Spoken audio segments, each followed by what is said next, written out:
Huh? Huh? Huh?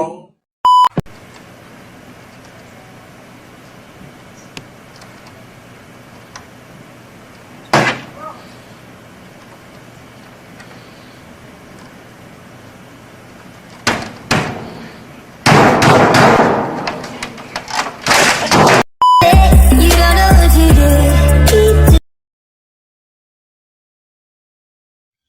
Hai guys, Assalamualaikum warahmatullahi wabarakatuh. Perkenalkan, nama saya Winda Natasha dan Saya Deki Misandra. Saya Amelia Wijaya dari 12 IPA SMA Negeri 5 Reja Ngebong. kami akan menjelaskan tentang Selamat menyaksikan. Pengertian, pasar global adalah suatu pasar tempat berlangsungnya transaksi jual beli di mana pelakunya tercakup dalam satu dunia atau internasional. Tujuan, meningkatkan potensi laba perusahaan, meningkatkan pertumbuhan atau ekspansi. Upaya pengembangan usaha, market penartian adalah penjual produk yang ada kepada pasar sasaran yang ada. Market development, menjual produk yang ada kepada pasar yang lebih luas. Product development, menjual produk baru kepada pasar yang sudah ada. Diversification, pengembangan produk baru untuk menyasar pasar baru. Tahap pertama, 1. Pembentukan organisasi dan pembagian tugas. Organisasi garis atau lini, organisasi garis dan staf, organisasi staf dan fungsional. 2. Menetapkan target dan strategi. Sasaran jangka pendek 3 bulan sampai 1 tahun. Sasaran jangka menengah 1 sampai 5 tahun mendatang. Sasaran jangka panjang 5 tahun mendatang atau lebih. 3. Membuat jadwal kegiatan. 4. Menetapkan biaya produksi dan harga jual, pembiayaan serta alur keuangan. Full costing adalah biaya bahan mentah, tenaga kerja langsung, dan overhead pabrik yang bersifat tetap maupun variabel. Variable costing adalah biaya bahan mentah, tenaga kerja langsung, dan overhead pabrik yang bersifat variabel saja. Tahap kedua, 1. Melakukan produksi. Produksi adalah suatu kegiatan untuk menciptakan atau menambah nilai guna suatu barang untuk memenuhi kebutuhan. Produksi bertujuan memenuhi kebutuhan manusia dalam mencapai kemakmuran. Produksi mengandung 2 hal pokok, yaitu 1. Menciptakan nilai guna, contohnya membangun rumah, membuat pakaian, membuat tas, dan membuat sepeda. 2. Menambah nilai guna, contohnya memperbaiki televisi, memperbaiki sepatu, dan memperbaiki atau modifikasi mobil atau motor. 2. Melakukan quality control. Quality control adalah sebuah proses sistematis yang bertujuan memastikan tingkat kualitas tertentu dalam suatu produk dan jasa. Tugas quality control mencakup monitoring, uji tes, dan memeriksa semua proses produksi yang terlibat dalam produksi suatu produk. 3. Melakukan pengemasan. Alasan utama melakukan pengemasan yaitu 1. Kemasan memenuhi syarat keamanan dan kemanfaatan. 2. Kemasan dapat melaksanakan program pemasaran. 3. Kemasan merupakan suatu cara untuk meningkatkan laba perusahaan. 4. Melakukan promosi, penjualan, dan distribusi. 1. Promosi adalah mengiklankan suatu produk atau merek, menghasilkan penjualan, dan menciptakan loyalitas merek atau brand. 2. Penjualan atau sales adalah aktivitas atau bisnis menjual produk atau jasa. Penjualan dibagi menjadi 2, yaitu cash sales atau penjualan tunai, sales on account, penjualan kredit. 3. Distribusi adalah perpindahan barang dan jasa dari produsen ke pemakai industri dan konsumen.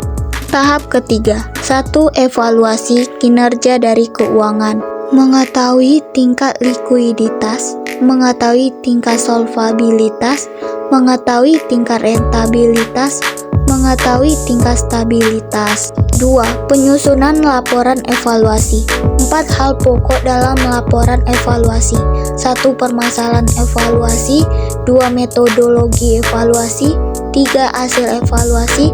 4. Kesimpulan hasil evaluasi. 9. Strategi utama untuk memasuki pasar global menurut Scarborough. 1. Membuat situs web. 2. Bergantung pada perantara perdagangan. 3. Melakukan outsourcing untuk produksi. 4. Menciptakan usaha patungan. 5. Membentuk perjanjian lisensi asing. 6. Waralaba. 7. Menggunakan counter trade dan barter. 8. Mengekspor produk atau jasa. 9. Mendirikan lokasi internasional. Hambatan dalam kegiatan pasar global. 1. Hambatan domestik, hambatan yang berasal dari dalam negeri. 2. Hambatan internasional, hambatan bea masuk, pembebanan tarif atas suatu barang dan jasa yang melewati batas negara. Hambatan non-tarif, kebijakan yang berkaitan dengan kualitas barang impor.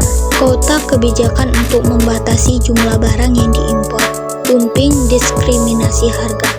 Hambatan internasional, embargo, pelarangan perdagangan atau aktivitas ekspor-impor, pengendalian devisa, kebijakan aktivitas perdagangan, penerapan subsidi, pemberian bantuan atau stimulus dari pemerintah kepada produsen dalam negeri.